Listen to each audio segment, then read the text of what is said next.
Vamos a hablar hoy de una de las grandes superproducciones que se han hecho sobre la vida de Jesús. De hecho, la más cara que se hizo, 8 millones de dólares del momento, del año 61, que es Rey de Reyes.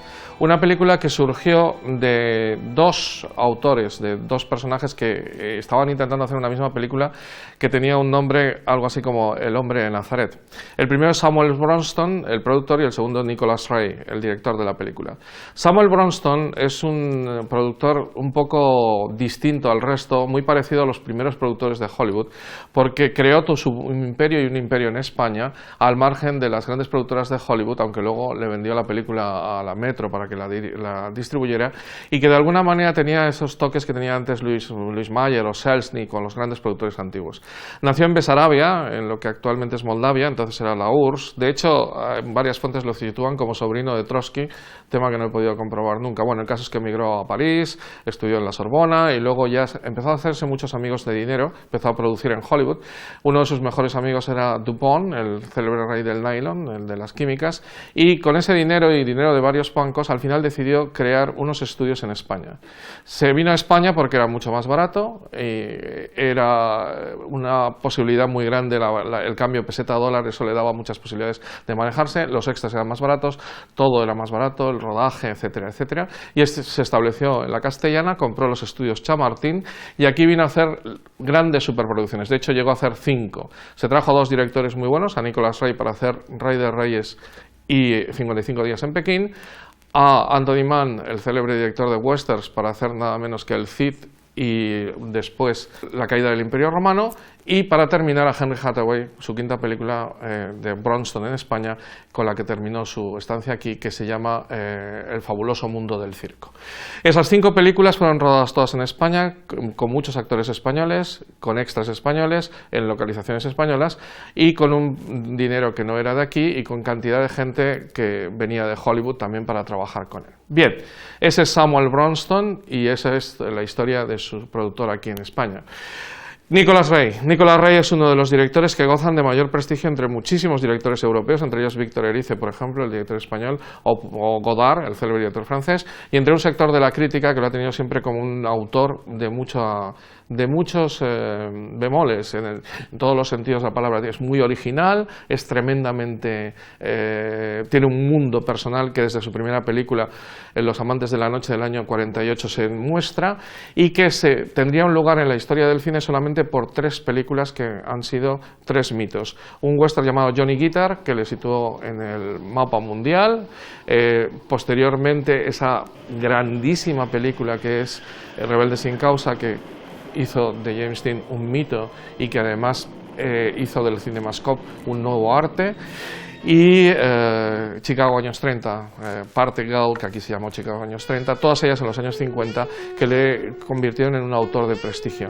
Para terminar sus días hizo estas 2 películas de Bronston que siempre se ha dudado de su autoría, ahora veremos por qué, porque realmente no son propiamente totalmente obras de Ray, aunque él las firmó, porque le cortaron un montón de cosas, le cambiaron algunas cuestiones y el montaje final no fue el que él deseaba. Bien, pues Nicholas Ray tiene muchos puntos en común con Orson Welles. Nació en Chicago, le encantaba el teatro. Una cosa que es distinta de Orson Welles es que trabajó con el mismísimo arquitecto Frank Lloyd Wright y de él aprendió muchísimas cosas.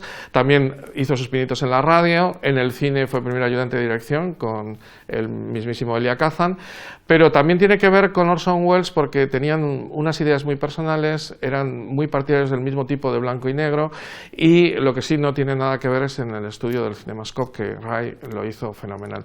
Orson Welles quiso participar en la película y de hecho es toda la voz en off de toda la película. Al final no aparecen los créditos porque, como muy típico de Orson Welles, que era, como saben ustedes, tremendamente orgulloso, dijo o me ponen a la misma altura que Jeffrey Hunter, el actor que hace de Jesús, o no me pongan en los títulos, con lo cual se lo puso muy fácil a la Metro porque no estaban dispuestos a ponerlo en primer lugar con Jeffrey Hunter, con lo cual no aparecen los créditos, pero sí toda su voz a lo largo del tiempo. Por cierto, ambos también vivieron en España y ambos amaban España, quizá más Orson Welles, que como saben, incluso sus cenizas se enterraron aquí en España. Bueno, Dicho estas dos cosas, presentados estos dos autores, vamos a ver cómo se gestiona la película. La película, por lo tanto, iba a ser una superproducción, iba a durar muchas horas, 3 o 4 horas, y por lo tanto le dio a Nicholas Ray la posibilidad de organizarse muy bien. Nicholas Ray es un autor tremendamente dedicado a analizar las escenas, prepararlas muy bien, hacerlas con mucha calma, etc. Contrató para hacer el guión a Philip Jordan, que por cierto haría el guión de las 4 películas, las 2 de Anthony Mann y las 2 de Ray, que se rodaron en España con Bronston. Philip Jordan había colaborado con él en Johnny Guitar y era un guionista bastante bueno, aunque aquí también le destrozaron bastante el trabajo que hizo. Bien, una vez que ha organizado con Philip Jordan el guión, contrató a Franz Planner para hacer la fotografía, pero a mitad de rodaje Planner se enfermó, sobre todo cogió una insolación en el Sermón de la Montaña, espectacular, y fue sustituido por un español, Berenguer, que es clave en la película, porque él es el inventor de un foco, que ahora hablaremos de ello. Bien, el caso es que Nicholas Ray se hizo famoso a partir de Rebelde sin causa por ser uno de los directores que mejor rueda en CinemaScope. ¿Eso qué significa? Que hace unos planos, los planos largos, los planos realmente de 70 milímetros, como está rodado en Tecnirama, que es un tipo de CinemaScope, hacen que la imagen sea tremendamente alargada, y para situar bien los personajes ahí es muy complicado. Fíjense en 3 escenas para ver la maravilla de cómo lo hace Ray. La primera es los milagros, los primeros milagros que hace Jesús, con esa mano que aparece como una sombra desde el lado izquierdo y se va yendo hacia el derecho, y que se pone por encima de las personas que va, el ciego, etcétera, los que va curando. Es el empleo del plano perfectamente en un plano alargadísimo. Por cierto, la película hay que verla en CinemaScope, afortunadamente el DVD mantiene el formato, porque si no sería otra película distinta. O fíjense también, por ejemplo, en cómo hace el plano de la piedad. En un picado, desde arriba, bajan a Jesús, y en el momento en que lo dejan en brazos de la Virgen, también el plano alargado, de tal manera que llena todo el plano fenomenalmente bien. O más complicado todavía y muy bonito el plano final de la película, en la que al principio la red en la que están trabajando los apóstoles al lado del mar de Galilea ocupa todo el plano en su longitud, pero desde el lado izquierdo empiezan a hacer la sombra de Jesús, que se va cruzando con esa red y acaba siendo una cruz, símbolo con el que termina la película, una cruz inclinada, cogiendo todo el plano de 70 milímetros, lo cual es espectacular y muy bien realizado. Bien, la película tiene algunas cosas maravillosas y otras no tan buenas. Curiosamente, se intentó hacer una película más histórica. Cuando se dice que se quiere hacer una película más histórica hay que echarse a temblar habitualmente, porque suele ser lo contrario. Querían hacer un guión en el cual Jesús apareciera, pero no fuera el único protagonista. Y entonces él es el hombre de paz, y junto a él está Barrabás, que además se llama igual. En la versión española eso no aparece, le llaman siempre Barrabás, pero es Jesús Barrabás, Joshua Barrabás en la película. Lo dicen en un momento dado, pero un poco más. Y entonces Barrabás quiere llegar a vencer a los romanos por la fuerza, es decir, por la guerra, y Jesús con la paz, y habitualmente tienen incluso un encuentro entre ellos, e intentar Judas, que es un personaje aquí curiosísimo, que es discípulo de Jesús, pero que intenta que Barrabás se alíe con él y que los dos estén de acuerdo. Bien, ese triángulo es una de las cosas que llena la película, y es curiosísimo porque, por ejemplo, durante la primera media hora de película hemos visto una rebelión de Barrabás, una lucha total contra los romanos, hemos visto a Pompeyo tomar Jerusalén, que es con lo que empieza la película. Hemos visto durante esa media hora 25 minutos de romanos y de luchas y de tal, y no hemos visto ni la Anunciación, que no aparece, ni la Visitación, y la primera vez que aparece la Sagrada Familia es yendo a buscar la posada de Belén justo antes del nacimiento. O sea, realmente tampoco hay adoración de los pastores, está la adoración de los reyes, que está muy bien llevado, aunque la recortaron un montón porque la película se llama así, Rey de Reyes, con lo cual que sean los reyes los que vengan a adorar es bastante interesante. También aparece muchísimo Herodes, un montón, sobre todo el hijo, y aparece, bueno, pues todo un mundo de Roma, que por cierto muy mal históricamente, porque aparece Poncio Pilato vestido con una coraza blanca y una capa blanca y un casco blanco que no en Roma jamás se llevó. Él además es yerno de Tiberio, o sea, su mujer Claudia es la hija del emperador, cosa que tampoco es cierta. Hasta los soldados romanos, mira que tenemos escudos y pilums y todos perfectamente las armas romanas, bueno, pues son unos escudos rarísimos con una especie de araña que no son reales, etcétera, etcétera. Es una cantidad de errores históricos, entre ellos, por ejemplo, que los soldados romanos están bajo las órdenes de Herodes, una cosa absolutamente inverosímil. Es más, hay hay un momento que es la matanza de los inocentes, que es Herodes el que le dice a los romanos venga a atacar y tal.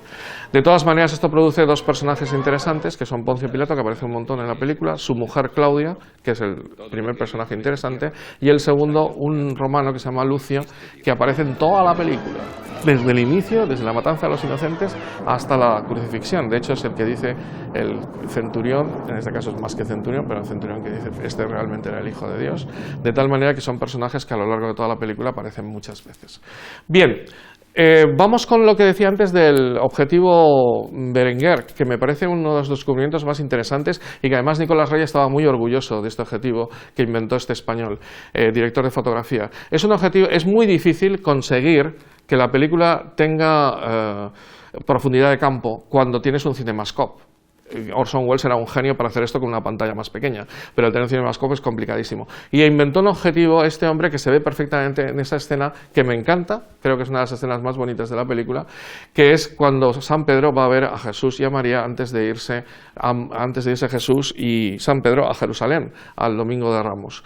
La película dice que Jesús se toma un descansito, se va a ver a la Virgen y trabaja ahí en la carpintería mientras los apóstoles están por ahí predicando y se van a reunir. Entonces entra Pedro y en esa escena en la que se ve este objetivo es la siguiente. Se ve en primer plano, a unos 50 centímetros de la cámara, la cara de Jesús y al fondo la Virgen, ambos perfectamente enfocados. Y lo mismo ocurre al revés, con la Virgen y Jesús al fondo, de tal manera que es un plano contra plano curiosísimo, porque está hecho con este objetivo, de tal manera que las miradas entre ambos, que es muy importante porque en ese momento es donde se ve la corredención, los únicos que están en el que Jesús es el Hijo de Dios son Jesús y la Virgen, como bien dice Nicolás Rey en una entrevista, y por lo tanto, en ese momento en que él dice, bueno, la silla tendrá que esperar, y le dice la Virgen, no, la silla jamás volverá, no, jamás será construida. En ese momento que se miran ambos, están realmente produciéndose el primer momento de la redención, y la corredención de la Virgen, y la escena es bien bonita. He dicho que la película es muy poco histórica, pero sin embargo cuando toca temas evangélicos está bastante bien llevada. De hecho, Bronston estuvo en Roma viviendo con los jesuitas un tiempo y lo presentó a Juan XXIII y Juan XXIII aprobó el guión porque realmente se ven, y no es poco para una película sobre Jesús, la divinidad de Jesús, se ve perfectamente las enseñanzas de Jesús, casi todas acumuladas en el Sermón de la Montaña, como diré más tarde, y se ve perfectamente todo lo que significa la redención, la Eucaristía y la muerte de Jesús en la cruz y la resurrección. Deja bien claro que Jesucristo resucita. Estos temas para determinados ambientes como judíos, protestantes, etcétera, algunos de estos temas eran complicados. El tema de María, el tema de la Eucaristía o el tema de la redención, dependiendo de qué grupos toquemos. Bien, en el caso concreto de la película, realmente el desarrollo es realmente muy católico. Ahora bien, también tiene un tema bien interesante, que es la película que mejor trata a los judíos. Intenta exculparle totalmente de todo, de tal manera que los romanos son los malos malísimos. Ni siquiera hay entrevista con Caifás. Caifás, esas famosas tortas que le da el soldado de Caifás. Nada, Caifás aparece solo un momento, aparece en toda la película varias veces con los romanos. Esa es otra cosa bastante rara. Aparecen los banquetes Caifás, Herodes, Pilatos, todos juntos. Pero en el momento de la crucifixión no aparece y no es una persona importante en el proceso, de tal manera que se exculpa un tanto a los judíos o a los romanos, que por cierto, en un momento dado, de una entrevista, Nicolás Rey los relaciona con los nazis. En fin, otro asunto realmente curiosísimo. Bien, dicho esto y explicado cómo es cómo se trata el CinemaScope y cómo es ese nuevo objetivo empleado por Berenguer y luego por los demás directores de fotografía, vamos a los actores. Para el papel de Jesús se buscó un actor joven. De hecho, es el actor más joven que ha hecho de Jesús, que es Jeffrey Hunter. Jeffrey Hunter ha dado un mito porque en una entrevista dijo que él era como un Jesús teenager, ¿no? Un Jesús quinceañero, pero realmente se estaba tirando de la moto porque él propiamente tenía 35 años. Es decir, si Jesús murió con 33, más o menos la edad correcta. Lo que pasa es que todos los actores que han hecho de Jesús, como Max von Sydow, etc., suelen tener más edad. Era un actor muy conocido, sobre todo en el mundo del western. John Ford le dio un papel, Martin Pauling, lo recordarán, en en la celebérrima Centauros del Desierto, luego más tarde de esta película la del Sargento Negro, el Teniente del Sargento Negro, y era un actor vinculado al mundo del western y sobre todo John Ford. Le gustó mucho la actuación a Nicholas Ray y le parecía que tenía una mirada preciosa, por cierto, y hay un plano magnífico en primerísimo plano que también es muy difícil hacerlo con CinemaScope, en el bautizo de San Juan a Jesús, que por cierto no le echa agua, sino que le pone solamente la mano por encima. Hay un momento en que se miran los dos y hay un plano contra plano, un plano precioso de los ojos de San Juan y un plano precioso de los ojos azules de Jesús, y perfectamente una mirada muy buena. Para hacer por cierto, Jeffrey Hunter murió a raíz de una película también en España. Era una historia sobre la mafia en Chicago, que se vino aquí a rodar el año 69, saltó una ventanilla que tenía que saltar hacia afuera, el efecto especial que hicieron saltó hacia adentro, le dio en la cara, no le dio mucha importancia, pero ya en el avión de vuelta se mareó hasta quedarse inconsciente. Tenía un daño en el cerebro notable que le hizo después caerse por unas escaleras y morir un par de meses después de lo que sucedió en España, con 42 años. Bueno, Jeffrey Hunter, prácticamente las películas por las que son conocidas son las que he dicho antes y Rey de Reyes.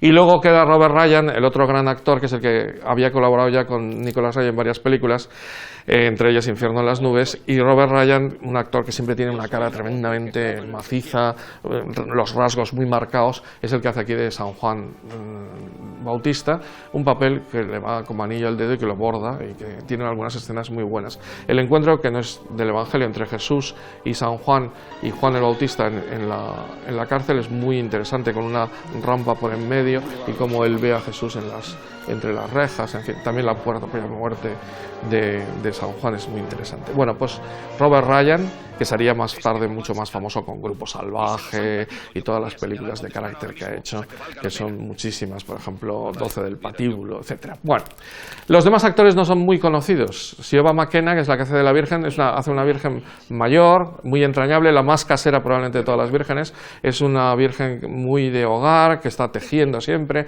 pero que acompaña a su hijo en muchos de los momentos y en la piedad final, que es muy bonita. Siobhan McKenna pues es una actriz de carácter irlandesa, interesante pero no muy famosa. Hart Hatfield, que es el que hace de Pilato, pues ha sido también un actor secundario famoso. Ron Randall, que es el que hace de este personaje Lucio, que se va convirtiendo, que aparece en el Sermón de la Montaña, que hace de otra cosa rarísima, hace de abogado en el juicio contra Jesús delante de Pilato. Pilato nombra a un abogado, le nombra a él abogado para que defienda a Jesús. Es una cosa absolutamente que no tiene nada que ver con el mundo romano, y no digamos nada al soltar a Barrabás, cuando si hubiese sido realmente una persona que lucha contra Roma. O sea, si Barrabás es un líder nacionalista, vamos, lo último que harían es soltarle, vamos, es una cosa absolutamente no entender nada de Roma. Bueno, Ron Randall está muy bien en el papel este. Harry Guardino, me interesa más, es el que hace de Barrabás. Harry Guardino luego se hizo muy famoso con las películas de Harry el Sucio, era el jefe de Clint Eastwood, y en general ha hecho muchas. Es un actor italoamericano de estos que han hecho cantidad de películas de secundarios. Viveca Lindfors en el papel de Claudia, la mujer de Pilato, que fue muy recortado después por la Metro. Bueno, hay un personaje que es David, hecho por un actor que se llama Johnson, que era un judío que había estado fuera en Roma y que vuelve y tal, que duraba 1 hora su interpretación y que fue cortado enterito. Solamente se le ve la cara en el Domingo de Ramos 1 segundo. O sea que lo que hizo la Metro con el montaje final fue espectacular, cortó aquí y allá. Bien, Viveca Lindfors es una actriz muy conocida, pero que hace aquí el papel de Claudia. Bridget Bardsley fue su lanzamiento a la fama, es la que hace de Salomé, esos bailes que tuvieron un coreógrafo especial, y que de alguna manera toda la historieta de Salomé tiene que ver en buena medida con la obra de Oscar Wilde sobre Salomé más que con el Evangelio. De hecho tiene una importancia notable, pero todos esos detalles increíbles que tenía Nicholas Ray en la película, le encantan, por ejemplo, los simbolismos. Durante toda la primera parte de la película hay muchísimos velos. Cuando Pompeyo llega al templo, rasga el velo. Cuando va a morir Herodes, se rasga un velo. Cuando están en la tienda Barrabás hay un velo. Bueno, pues había unos simbolismos muy bonitos con los pájaros, que era de Salomé. Pero luego al final, cuando Jesús va a ver a a Herodes, se le ve a Salomé ahí al lado con el pajarito encerrado en una jaulita redonda, pero ya no tiene ningún sentido, porque ese pajarito tenía que ver con la muerte de Juan el Bautista y con su baile y con otras muchas cosas. Como se ve, el cortar al final de la película fue tremendo. Y la otra mujer que aparece en la película es Carmen Sevilla, la mismísima Carmen Sevilla haciendo del papel de la Magdalena. Una cosa que hacía Bronston es darle papelitos a personajes españoles. Por ejemplo, aparece Luis Prendes, es el buen ladrón. Por ejemplo, Fernando Sancho es el loco endemoniado, que por cierto Jesús también le cura con una sombra y luego un abrazo en una escena también bien bonita en la que acaban sonriendo, el endemoniado acaba sonriendo de un modo precioso. Bueno, pues Fernando Sancho, que era un personaje de carácter muy fuerte y tal, aparece ahí. Y el mismo Pepe Nieto, el gran Pepe Nieto, es el Gaspar, que apenas aparece porque también cortaron un montón. Bueno, pues Carmen Sevilla hace una Magdalena más o menos interesante. Confunden la Magdalena con la mujer pecadora, como siempre, todas esas cosas, pero aparece la que más a lo largo de toda la película.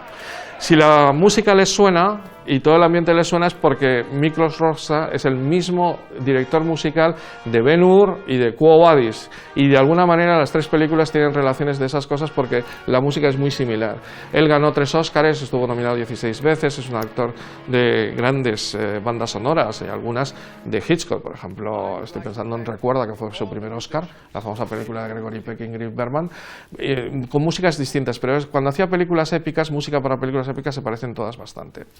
Y habría que citar también a George Wakiewicz, que es el director artístico, que hizo un set impresionante en los estudios Chamartín para hacer toda Jerusalén, el templo de Jerusalén. Por cierto, tiene unas declaraciones diciendo que el templo, que no se parece nada al templo auténtico, me lo tuve que inventar porque no había nada sobre él. Bueno, la verdad es que no se documentó muy bien porque hay escrito sobre el templo de Jerusalén la tira de libros y cantidad de imágenes. Pero bueno, el caso es que buscó, junto con un individuo que se llama Enrique Alarcón, que fue su ayudante español, un director artístico español, buscaron los sitios y se puede, yo les desafío, si ven la película, para que vean cantidad de sitios que se pueden reconocer. Por ejemplo, la pelea esta que hay entre Barrabás y los romanos al principio es la Pedriza, cerca de Madrid. El río, el Jordán, está rodado cerquísima, es un afluente del Tajo y está rodado en la provincia de Ávila. El mar de Galilea es el pantano del Alberche, que está muy cerquita de Talavera de la Reina. Bueno, etcétera. Es decir, Nazaret es Manzanares el Real. Y el Sermón de la Montaña es en una colina que hay al lado de Chinchón. Con lo cual se puede ir viendo de aquí para allá, donde incluso el río, que no lo he dicho antes, que hace de Jordán es el río Adaja, que es un afluente del Tajo. Bueno, pues todo esto, toda esa gran palafernaria, dinero gastado. Hay que decir que los vestidos, el vestuario y mucho del decorado estaba ya hecho cuando contrataron a Nicolas Ray, y que no son los colores de Ray. Ray tenía unos colores muy especiales que se ven muy bien en Rebelde sin causa, esos verdes, esos rojos, que no le gustaron mucho, pero lo dejó porque ya estaba hecho prácticamente todo. Y por fin la colaboración que he dicho antes de Orson Welles como la voz en off. Bueno, para terminar voy a centrarme en una escena que resume todo lo que he dicho y que es una escena clave en la película. Ray pensó que tenía que durar 30 minutos, actualmente dura 16, pero realmente es una escena impresionante, que es la escena del Sermón de la Montaña. Como no ha tenido mucha oportunidad de ver predicar a Jesús, lo que hace es unir toda la predicación de Jesús prácticamente ahí y en la última cena, de tal manera que todo se concentra en ese Sermón de la Montaña. Entonces, como era tan importante, se pasó días rodando, ya he dicho que el director de fotografía cogió una insolación en esa colina y hizo lo siguiente: contratar todos los travelings que había por España y por Europa y hacer un traveling inmenso que fuera por la colina por delante y por detrás. El de detrás apenas se utilizó, el de delante queda bastante en la película, pero no todo lo que le utilizó, porque lo utilizó muchísimo. Y entonces, en esa escena, los manejos de cómo Jesús va hablando, eran 6.500 extras, con lo cual era imposible que le escucharan todos. Entonces, cómo va hilando todo el discurso mientras va avanzando entre ellos, esos son los travelings, cuando va bajando, que no fueron tan utilizados como otros momentos en los que se para, porque en el montaje final cortaron muchos de ellos. La escena empieza empleando este objetivo que he dicho antes, Berenguer, que es Pedro se le acerca a Jesús, en primerísimo plano a Jesús, y le dice que le están esperando, que hay un montón de gente esperando. Además, curiosamente, a Jesús se le pone en ese momento una túnica roja, que sirve también para marcar, aparece la túnica roja varias veces en la película marcando un momento concreto porque él va habitualmente de blanco. Bueno, y va durante todo el sermón de la montaña hablando para arriba, para abajo, a unos, a otros, que le van preguntando, aparece el joven rico, aparecen todos los que... y termina con el enséñanos a orar, y entonces dice el Padre Nuestro, en ese momento llega el primer plano que hay de la cara de Jesús y algunos planos de algunos que empiezan a rezar con el Padre Nuestro que le está diciendo Jesús, que es el momento en que ya vemos caras concretas. Mientras tanto, están en el Sermón de la Montaña todos los personajes. Está Lucio, está Claudia, la mujer de Pilato, está Caifás por ahí funcionando, está Barrabás, está todo el mundo. O sea, es una escena cumbre y que él concibió como una escena importantísima. Y la última escena también se meten ahí muchas de las explicaciones, que fue muy original, también para llenar el espacio y porque Jesús pudiera hablarle a todos y al hacer la Eucaristía, al consagrar el pan y el vino, pudiera también dárselo a todos, se le ocurre una mesa que tenga una forma, como él decía, forma de cruz, en realidad es como una forma de Y. Son como 3 mesas puestas y él en el centro, de tal manera que pueda hablar con todos y darles la Eucaristía a todos con las palabras del Evangelio. Este es mi cuerpo, esta es mi sangre, o sea, todo eso totalmente legal. Cosas originales de la película, por ejemplo, es que ahí lo pueden ver, está San Juan, que aparece mucho a lo largo de la película. Juan, el discípulo más joven, es un adolescente, como debía ser en realidad. Y Pedro lo hace muy bien. San Pedro a mí me parece que es un actor interesante. Se llama Dano y es un actor de apellido y es un actor que quedó muy satisfecho de Nicolas Ray y algún obispo que fue al rodaje se quedó impresionado. Por ejemplo, uno que fue un sudamericano, un obispo sudamericano que fue en el momento de la negación de Pedro, porque no se ve lo de Caifás, como he dicho antes, pero sí se ve las negaciones de Pedro en torno a la hoguera, se quedó impresionado de la representación de este hombre. En definitiva, una película que si le quitáramos todo lo que no es Jesús, se quedaría en 1 hora y media y dura 2 horas y media o menos de 1 hora y media. La película dura en el actual corte de la Metro 2 horas y media. Y curiosamente el pedazo que queda es sensacional porque está muy pegado al Evangelio y en cuanto no se intentan hacer digamos montajes superhistóricos de película de romanos, la película se centra es mucho mejor en los momentos intimistas, como esa relación de Jesús con su madre, como esas conversaciones que hay en la casa de María, como esas conversaciones con los apóstoles más concretas. La película, como verán, desde la primera hasta el último fotograma, está pensada para ser una inmensa peliculón, un blockbuster y ganar mucho dinero. Se gastaron 8 millones y ganó 16, con lo cual ganó otros 8 millones y habitualmente ha sido una película muy repuesta en Semana Santa como una manifestación de lo que ha sido el gran cine de Hollywood para mostrar la figura de Jesús, y ya digo que dentro de esas figuras de Jesús es una de las mejores. Jeffrey Hunter haciendo un papel muy interesante con un Jesús muy atractivo. Por cierto, si ven las letras verán que pone co-starring porque no tenía la talla de ser starring, de ser protagonista, y empieza con él, pero pone arriba co-starring Jeffrey Hunter. Un detalle último gracioso de esta producción excesiva pero interesante, que siempre es buena volverla a ver en su formato original, el CinemaScope.